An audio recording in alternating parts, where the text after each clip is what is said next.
Kapag ayaw na sa atin, hayaan na lang natin. Kapag gusto na niya umalis, hayaan mo nang umalis. Kapag gusto na niyang bitawan ka, hayaan mo na nang sumawala. Oo, alam ko mahirap kasi mahal mo pa. Pero hindi mo ba naisip na mas mahihirapan ka pa kapag pinagpilitan mo yung sarili mo sa taong ayaw naman na? Minsan, hindi porket sumuko ka, talo ka. Minsan, sumusuko tayo kasi alam natin yun ang tama.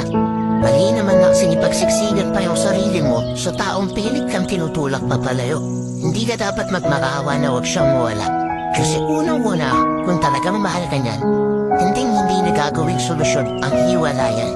Kaya ikaw, kung alam mo isa mo na lang lumalaban para sa relasyong akala mo'y walang hangganan, kung alam mo ikaw na lang yung nagmamahal sa inyong dalawa, mulang hayaan yung sarili mo na magmukha pang tanga. Yung sakit na nararamdaman mo, ngayon lang yan.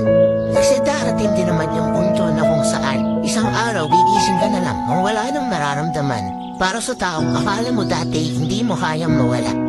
Kaya kung ayaw na niya, sumuko ka na. Kailangan mo na lang siyang sumaya sa paraang masasaktan ka ng sobra. At ngayon, nandyan ka na.